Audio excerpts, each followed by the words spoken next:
The clip snapped before my scalp stopped burning. I heard it crack against the tile a half second after Dr. Steele let go, that small brittle sound swallowed by the monitors, and the code blue chime still going off 2 beds down. My hand went to the back of my head on its own, the way a hand does when it doesn't trust the rest of you to handle something. Tortoiseshell, my mother's. 27 years old, and I still couldn't afford to replace it, and now it was in 3 pieces on the ICU floor, and my name badge was hanging sideways, and Marcus Steele was already turning back to the chart like nothing had happened, like a man setting down a coffee cup.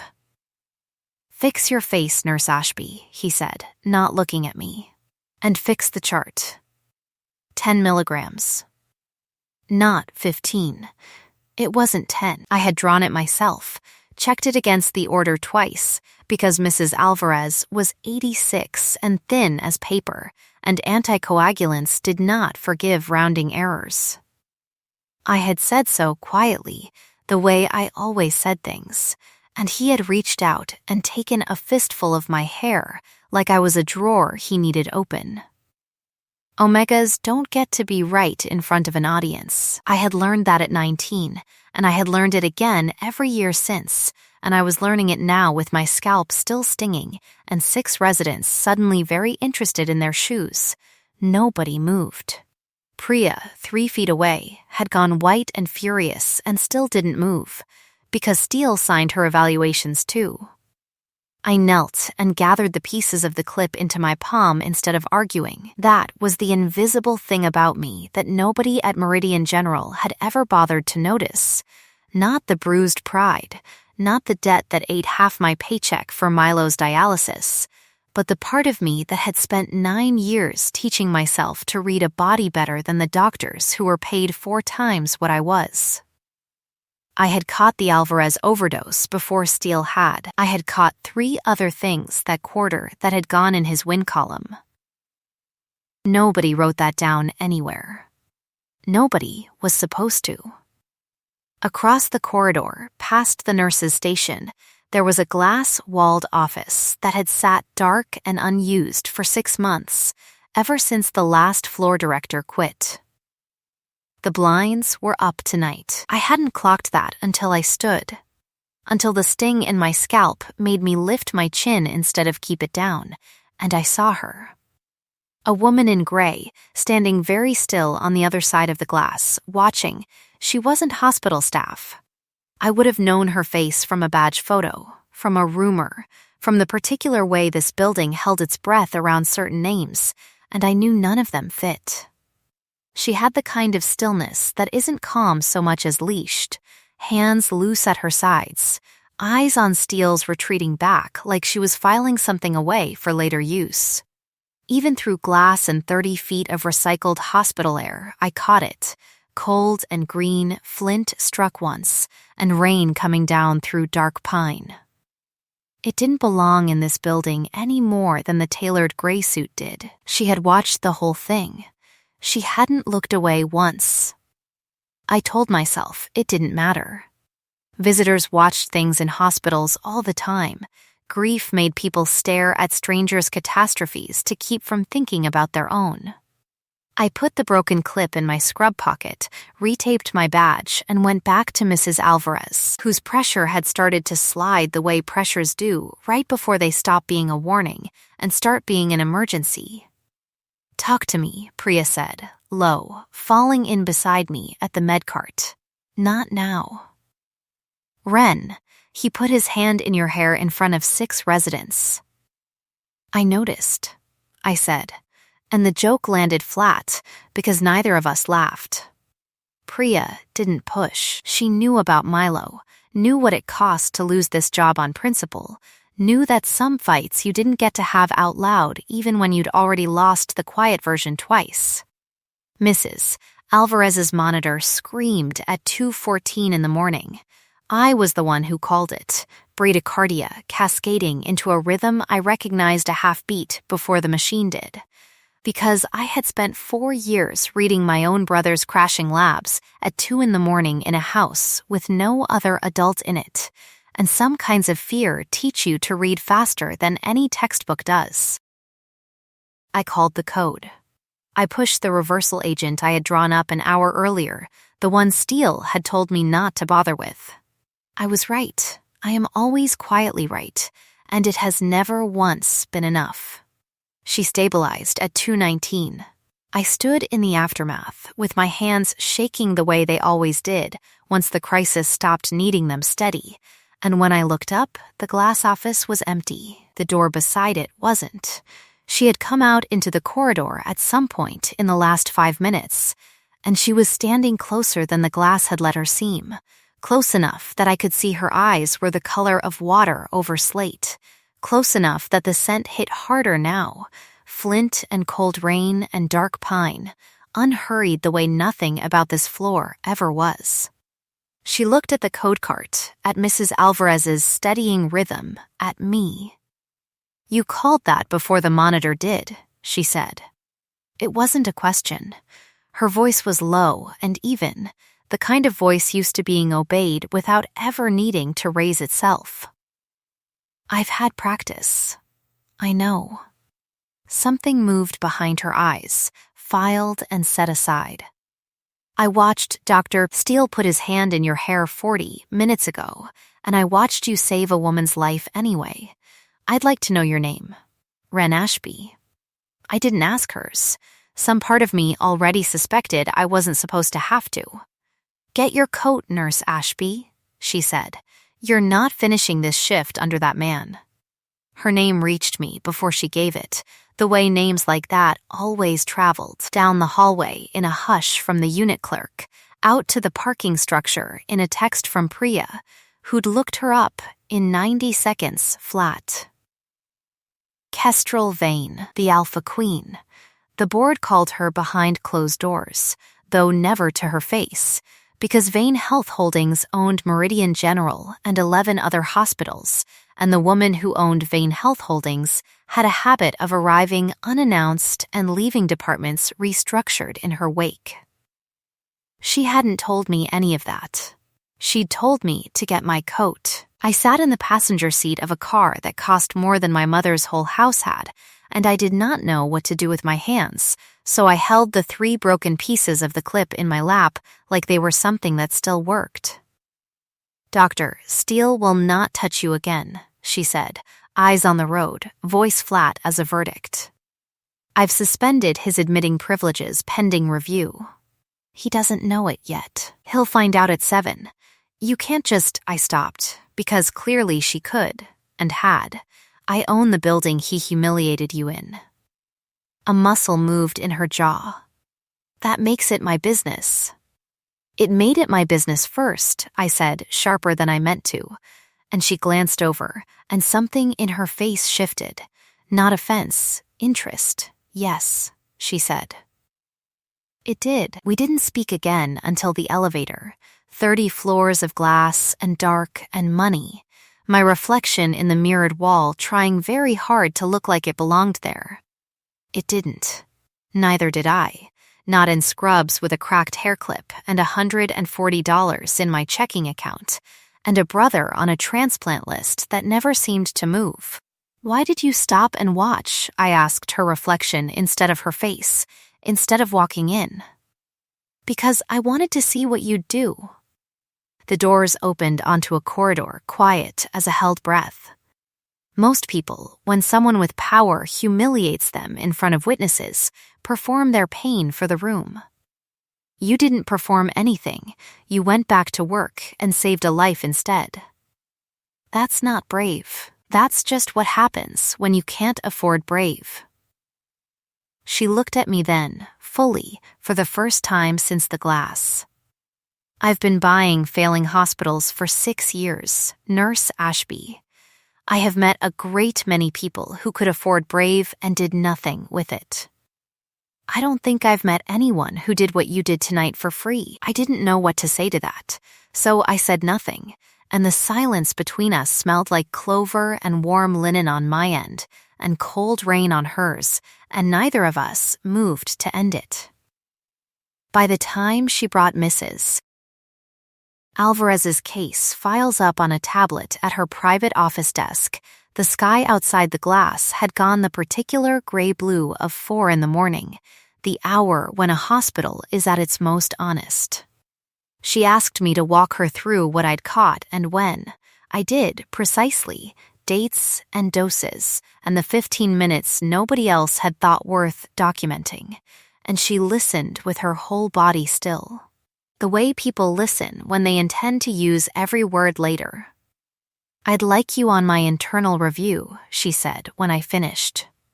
"Paid, temporary reassignment off Dr. Steele's unit, effective tonight." "I have a brother," I said, too fast, too much like an excuse. "He's on dialysis. I need the insurance from this job specifically. The network covers his specialist. Nothing changes about your coverage." She said it like it was obvious, like the thought of using my brother's illness as leverage had never once occurred to her, which somehow made it worse, because it meant she'd already guessed I expected exactly that. "I'm not offering you a favor, Miss Ashby. I'm offering you a job you're already better at than the men currently doing it." I thought about Steele's hand in my hair. I thought about the sound the clip made hitting the tile. "All right," I said. She almost smiled. It didn't quite land, like a muscle out of practice. "Good, you'll need a badge for the executive floor. Try not to let the assistants intimidate you. They intimidate everyone. It isn't personal." It turned out to be extremely personal, but I wouldn't learn that until Monday. The executive floor of Vane Health Holdings smelled like nothing at all, which I would come to understand was its own kind of statement. No flowers, no coffee, no bodies sweating through a 12-hour shift, just filtered air and carpet so thick my sneakers made no sound on it. My badge photo had been taken at 6 that morning, my eyes still red-rimmed, and every assistant who glanced at it and then at my scrub store cardigan did the math instantly and filed me under temporary. "She doesn't usually bring people up from the floor," said a woman named Delphine, not unkindly, the way you'd note a fact about weather. "You'll want to keep your badge visible. Security here isn't used to seeing yours." I kept my badge visible. I ate lunch alone at my temporary desk, a converted supply closet with a window, and did not complain, because complaining was a luxury I associated with people who had savings. Kestrel found me there at 1:30 with a paper bag she set down without ceremony. "You didn't eat this morning." I ate. "You didn't." She said it the way she'd diagnosed Steele's suspension, as established fact, not accusation. Inside the bag was soup, the kind with actual chicken in it, still steaming, and I hated how close it landed to a memory I hadn't told anyone in this building. My mother's recipe. I must have said something about it once, in the blur of that first night, some stray sentence about the last meal she'd cooked before the accident. I didn't remember saying it. Kestrel clearly remembered hearing it. "You don't have to do this," I said. "Do what? Feed my consultant. Notice things about me." She considered that, standing in the doorway of my closet office in her impossible suit, cold rain and dark pine cutting clean through the recycled air. "It's how I keep hospitals from failing," she said. "I notice what everyone else has stopped bothering to. I don't intend to stop with you." That was the day the clues started stacking, though I was too tired and too grateful for soup to add them up in order. A framed photograph on the shelf behind her desk, a woman in a white coat with Kestrel's exact jaw, dated 11 years back, no explanation offered. A line from Delphine dropped like an aside. After her mother, she rebuilt the whole review board from scratch. The way Kestrel's whole body went rigid any time a physician raised his voice near a patient's family. By Thursday, she had me reviewing 5 years of Meridian's incident reports, cross-referencing every falsified or corrected chart against every attending who'd signed one. It was tedious, invisible work, exactly the kind I was built for. I found a pattern in Steele's charting by the second day, small rounding errors that always benefited him, always landed on nurses' signatures when they went wrong. Thursday evening, she found me still at the closet desk at 8, blinds down, the building emptied out around us. She reached over, without asking, and tucked a loose piece of hair back from my face, the same place Steele had grabbed it 4 days earlier, and her fingers were careful in a way his hadn't been within 100 miles of careful. "Ask me to stop," she said, "and I will." "Don't stop," I said, before I'd decided to say it, and for a second neither of us moved, her hand still at my temple, my pulse loud enough that I was sure she could hear it too.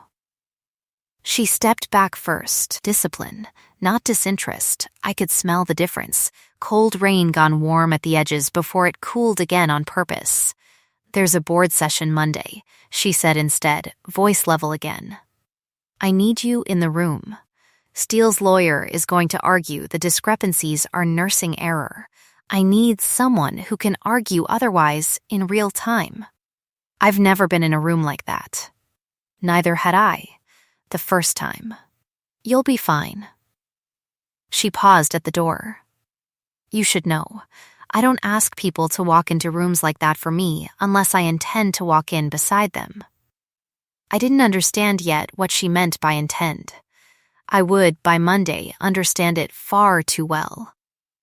I found her mother's name on Saturday, 3 days before the board session, buried in a decade-old malpractice file I'd only pulled because Steele's name appeared as a cosigner on it, back when he'd been a resident at a hospital 2 states over. Saint, Helen's Medical. Patient, Anne Vane, 44, presented with chest pain, discharged twice as anxiety, before a dissection killed her on the 3rd visit. Attending resident on the 2nd discharge, M. Steele. I sat with the file open for 11 minutes before I understood what I was looking at, and then I understood it all at once, the way you understand a fall only after your feet have already left the ground.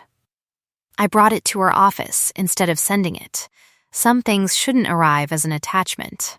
She read 3 lines and went very still. Stiller than the glass wall stillness, stiller than anything I'd seen from her yet. "Where did you find this?" Cross-referencing his old signatures. I wasn't looking for. I stopped. "Kestrel, is this my mother?" 2 words, flat as a closed door, and then not flat at all, cracking right down the center the way the clip had cracked on the EQ floor. She discharged him from her own hospital's ER twice, because a resident half her age decided a dying woman's fear was anxiety. I was 19. I found her on the kitchen floor because he sent her home believing herself hysterical instead of dying. You didn't know he was here. At Meridian. I knew there was a Steele in Vane Health's system somewhere. I've had people watching for that name for 6 years. Her voice had gone hoarse, unguarded in a way I hadn't heard from her once. Not through the soup, not through her hand in my hair. I bought failing hospitals because good ones don't need saving, and the bad ones kill people like her, and nobody with power ever comes to fix it. I told myself it was policy. It was never policy. It was her name on a chart I couldn't stop rereading. You could have told me. I'm telling you now. She looked at me, and for the first time the ice wasn't leashed. It was simply gone. Grief standing in the open where control used to be. I watched him put his hand in your hair through that glass, and for one entire second, Ren, I wanted to put him through it. Before I could answer, her phone lit up on the desk between us. 3 texts arriving in under a minute, a sales name attached to all of them. She read the first, and her jaw went tight in an entirely different register. Steele's lawyer filed a countersuit this afternoon, she said. Theft of hospital records, falsifying data to protect your own negligence claim. She turned the screen so I could see my own name in the filing. He's not waiting for Monday. He's coming for you first. The room went very cold, and it had nothing to do with her scent. The lockdown alarm went off at 11:52 that night, a chemical spill 2 floors down from where Milo was scheduled for a dialysis run. The whole building sealed on protocol while hazmat cleared it, phones jamming with parents and patients, and no good information for 40 minutes straight. I was on the 9th floor with Kestrel reviewing Steele's countersuit when the alert hit, and my first thought wasn't the spill. It was Milo, alone on a gurney 3 floors below, with strangers and no one to read his monitors the way I did. "He's fine," Kestrel said, already moving, already pulling rank with a curtness I hadn't seen from her yet, calling security lines directly, getting eyes on my brother's room before I'd finished explaining which one it was. "His vitals are stable. I have someone with him now."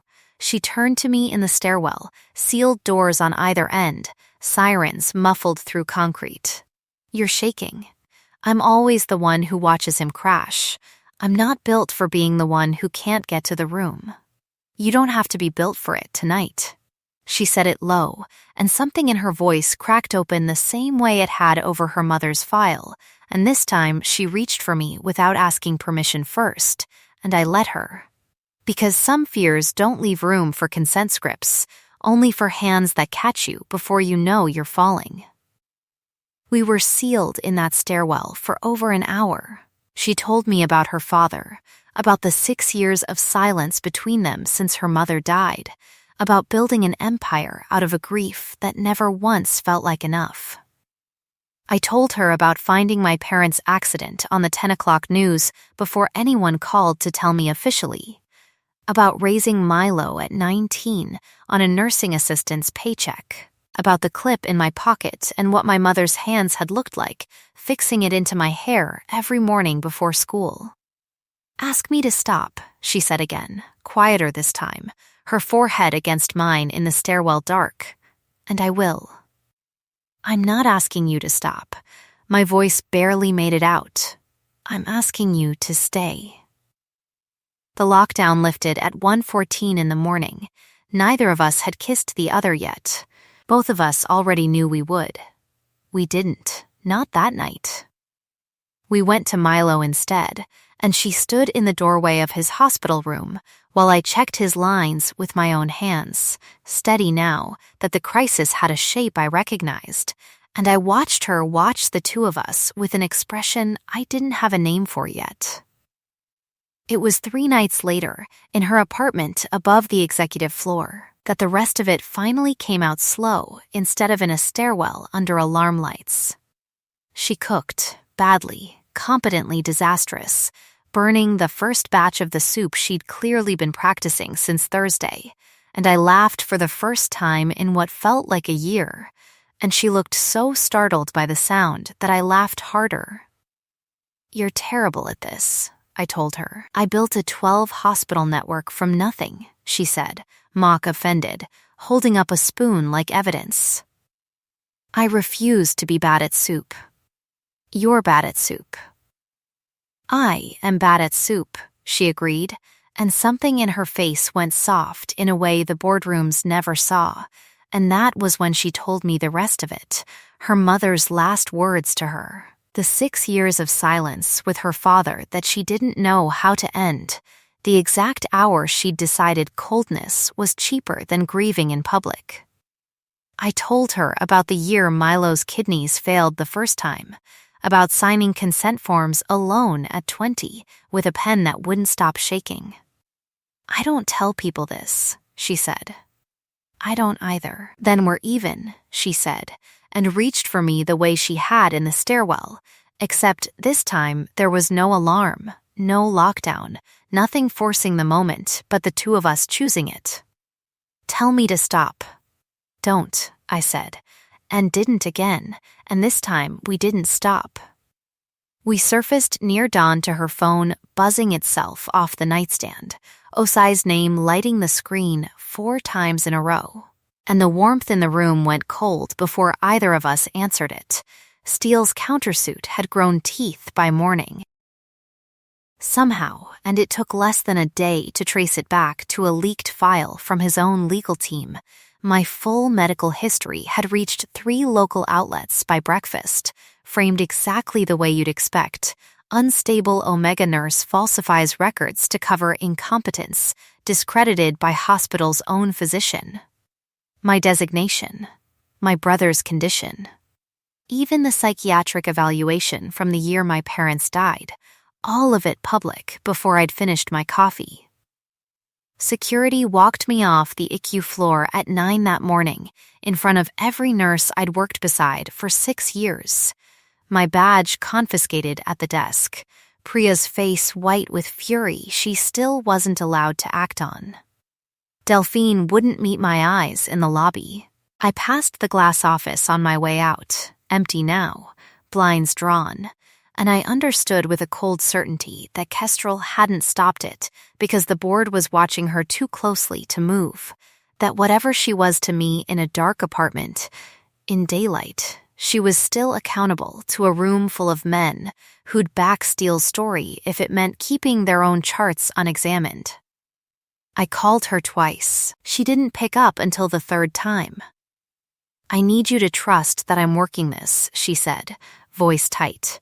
Careful, entirely different from the woman who'd burned soup 2 nights ago. I got walked out in handcuffs distance from actual handcuffs, Kestrel. I know.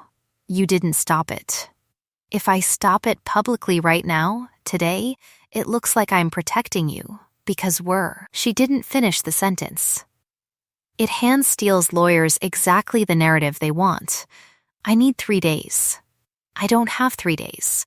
I have a brother whose insurance is tied to a job I just lost in front of everyone I know. Silence on the line, and under it, for the first time since the stairwell, I heard something that sounded almost like fear. 3 days, she said again, quieter. I promise you I don't look away. Not from this. I hung up without answering. It was the worst morning of my life, worse than the hair clip cracking on the tile, worse than my parents' names on a 10 o'clock broadcast. Because this time, the person who'd seen me clearest had let the door close anyway. Priya found the recorder in her own scrub pocket that night, the one she'd started carrying 2 weeks earlier after watching Steele's hand close in my hair. Some instinct in her deciding evidence mattered more than rules. On it, Steele, drunk on his own certainty, telling a resident exactly how he'd doctored the Alvarez chart, exactly how he intended to bury the little Omega with the notebook problem before the board could ask harder questions. Nurse Odom brought me the rest, 6 years of incident reports she'd quietly kept copies of, the kind of insurance a veteran nurse keeps without ever telling anyone why. I built the case at my own kitchen table with Milo asleep in the next room. Cross-referencing dates until 3 in the morning, the way I'd taught myself to read his labs a decade ago. By the time Kestrel arrived at my door at dawn, unannounced, Osei a careful 2 steps behind her, I had a folder thick enough to end a career. "I told you I don't look away," she said, before I could speak. I spent 3 days building a case that doesn't need your job to survive to win. I didn't want to hand him a version of the truth he could spin. I wanted the whole thing, airtight. You could have told me that instead of letting me think you'd chosen him. I know. Something in her face admitted the cost of that silence plainly, no excuse offered underneath it. I was wrong to let you believe it, even for 3 days. I won't do it again. She'd brought her own evidence too, internal transfer records showing Steele had been quietly moved between 3 vein health facilities over 8 years, each time after a complaint, each time the complaint buried by whoever he'd been reporting to. Between the recording, Odom's reports, and my chart analysis, we had enough to end him twice over. We nearly didn't get the chance to use it cleanly. Steele's lawyer, tipped off somehow, sent 2 men to the parking structure that evening to intercept the physical files before the board session, and it was Kestrel who put herself between me and the larger of them when he grabbed for my bag, taking a shoulder into the car door hard enough that I heard the crack of it from 6 feet away. "Now we're even," she said afterward, wincing, while Ose restrained the man and I checked her collarbone with hands that wouldn't stop shaking. "You didn't have to do that. You held that stairwell together for me with nothing but your own 2 hands. It was my turn." Ose had the second man in cuffs by the time hospital security arrived, and it was Ose, gruff as ever, who looked at me afterward and said the only thing that made me believe any of it was real. 15 years I've worked for that woman. Never once seen her run toward anything. She ran toward you twice in 1 week. I could have hurt Steele's man worse than we did. Kestrel could have buried him in litigation alone. I stopped her hand before it closed around more than the evidence required. "Let the board do it," I said. "Let it be clean." She looked at me for a long moment and lowered her hand, and it was the first time I understood that her restraint had never been coldness. It had always been a door she chose, again and again, to leave unlocked for me. The board session ran 40 minutes before Steele's lawyer stopped objecting to the recording being played, and every objection after that only made the room believe it more. Osai's transfer records went up on the screen next. 3 hospitals, 3 buried complaints, the same name at the center of each. My chart analysis went last. The Alvarez file laid bare in exact figures. 10 milligrams versus 15, in my handwriting, matched against 3 years of Steele's own doctored corrections. I watched the room that had walked me out in front of my coworkers 3 days earlier turn, one face at a time, the way rooms turn when the truth finally outweighs the comfort of not looking at it. Delphine met my eyes this time. Priya sat in the gallery with her chin up, unable to stop smiling even in a room built for solemn business. Steele stood when the vote came, face gray, and said my name like an accusation one last time, and Kestrel's voice cut across the room before mine had to. "You put your hand in that woman's hair in front of 6 witnesses and called it discipline," she said, calm and absolute the way she'd been the very first night. "You buried a dying woman's complaints twice before she died the 3rd time. You will not say her name again in this building." His license was suspended pending criminal review before the session closed. Security walked him out the same door I'd been walked out of, and nobody in that lobby looked away from him the way they had from me. Kestrel found me on the executive floor afterward, evening light gone gold through the glass, and didn't wait for an audience to say what she said next. "I have spent 6 years building an empire out of not letting anyone close enough to lose again," she said. "You are the first thing I have wanted to keep that has nothing to do with grief. Tell me to stop, Ren, and I will spend the rest of my life respecting that. But I am asking you, with my whole voice this time, not through a glass wall, will you let me claim you? Properly, bond and all. Ask me with your words," I said, half laughing, half undone. "All of them. Ren Ashby. Will you be mine?" "Don't stop," I told her, for the last time that needed asking, and when her teeth found my throat that night, the bond snapped into place like a held breath finally let go, warm and certain, clover and rain dark pine folding into something that didn't have 2 separate names anymore. 6 months later, Milo walked into his new apartment, 3 blocks from the townhouse Kestrel and I had bought together, close enough that I could still hear him complain about my cooking through the phone most nights, carrying a transplant recovery schedule instead of a dialysis one, funded in full, his color better than I'd seen it in a decade. Steele's criminal trial ended the same month, negligent homicide added to the fraud charges, his license gone for good, the 2 hospital administrators who'd buried his earlier complaints forced out within the same news cycle. Every name that had ever hurt someone on my watch answered for it, one by one, exactly the way the fate of it should have gone from the start. Nurse Odom retired that spring with a party the whole floor showed up for. Priya got the charge nurse position Steele had blocked her from twice. Delphine, of all people, sent me a card. The proposal came on a Tuesday, unglamorous and perfect, Kestrel down on one knee in our own kitchen, with a ring box she'd clearly practiced opening smoothly and still fumbled. "Ask me with your words," I told her, laughing. And she did, every one of them, and I said yes before she'd finished the sentence. We married in the hospital's rooftop garden the following spring, small, no press, Osai standing up as her witness with the same gruff pride he'd worn the day he cuffed the man who'd come for my files. In 15 years, he told the handful of guests, raising his glass, I never once saw her wait for anyone. She waited a lifetime for this one and didn't even know it. Milo walked me down the short aisle himself, steady on his own 2 feet. I wore my mother's hair clip that day. Kestrel had taken the 3 broken pieces to a jeweler months earlier without telling me, had them mended along a fine seam of gold instead of hidden, the crack turned into the most visible part of it.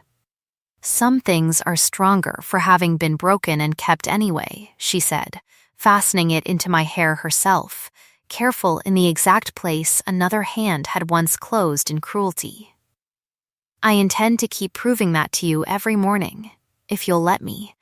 I still work the night shift some weeks, not because I need to anymore, but because there is always another Mrs. Alvarez, somewhere on a monitor nobody else is watching closely enough, and some kinds of noticing you don't put down just because your life gets easier.